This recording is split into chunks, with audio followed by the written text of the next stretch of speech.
ఇది second problem స్పీర్మాన్స్ rank correlation కోఎఫిషియంట్లో. దీంట్లో ఏంటి ఓన్లీ 2 టేబుల్సే ఇచ్చాడు మనకి. నార్మల్గా n వాల్యూస్ అనేవి టేబుల్లో ఇవ్వలేదు. ఇక్కడ n వాల్యూ అనేది ఇక్కడ క్వశ్చన్లో ఇచ్చేసాడు 12 అని. ఒకవేళ క్వశ్చన్లో ఇవ్వకపోతే ఇవి కౌంట్ చేసుకుంటాం 1 2 3 4 5 6 అని. మ్యాక్సిమం క్వశ్చన్లో ఇస్తాడు, లేకపోతే టేబుల్లో అయినా ఇచ్చేస్తాడు. And the solution first formula రాసుకుందాం. 1 - 6 into sigma d i square by n into n square minus 1. So మనకి ఇచ్చిన XY వాల్యూస్ ఇక్కడ వేసుకుందాం.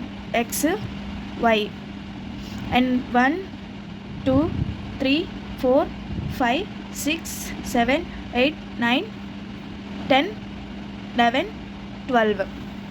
సో ఇంకా 12 9 6 10 3 5 4 7 8 2 11 1. ఇవి XY వాల్యూస్. సో ఇప్పుడు మనం డిఐ కనుక్కోవాలి. DI equal to x - y కనుక్కోవాలి. So 1 - 12 -11 2 - 9 -7 -3 -6 2 1 3 1 1 minute. So 9 - 8 1 10 - 2 8 11 - 11 0 12 - 1 11.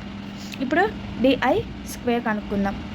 So 11 square 121 49 9 36 4 1 9 1 1 64 0 1 21.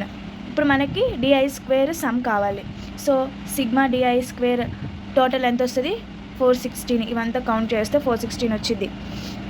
So ఇప్పుడు మనం ఫార్ములా సబ్స్టిట్యూషన్ చేద్దాం. 1 - 6 ఇంటూ 416 బై ఇక్కడ n వాల్యూ ఎంత ఇచ్చాడు హియర్ n ఈక్వల్ టు 12. ఇక్కడ 12 ఇచ్చాడు కాబట్టి మనం డైరెక్ట్గా 12 రాసేసుకుందాం. So 12 into 12 square minus 1 1 - 2496 by 12 into 144 minus 1 equal to 1 - 2496 by 1716. So ఈ రెండింటిని డివిజిబుల్ చేస్తే r equal to 1 - 1.4545 that equal to -0.4545. So ఇది rank correlation coefficient second sum Spearman's ర్యాంక్స్లో. సో ఇంకో థర్డ్ సమ్ కూడా ఉంటుంది. థర్డ్ సమ్లో ఏంటి నార్మల్గా ర్యాంక్స్ ఇవ్వకుండా నార్మల్గా ఇస్తాడు వాల్యూస్. నార్మల్గా ఇచ్చిన వాల్యూస్ నుంచి మనం ర్యాంక్స్ కనుక్కొని ఆ ర్యాంక్స్ని బట్టి మళ్ళీ మనం టేబుల్ డ్రా చేసి డిఐ స్క్వేర్ కనుక్కోవాలి. ఆ ప్రాబ్లం కూడా నేను ఇంకోటి ఎక్స్ప్లెయిన్ చేస్తాను, అది కూడా చూడండి.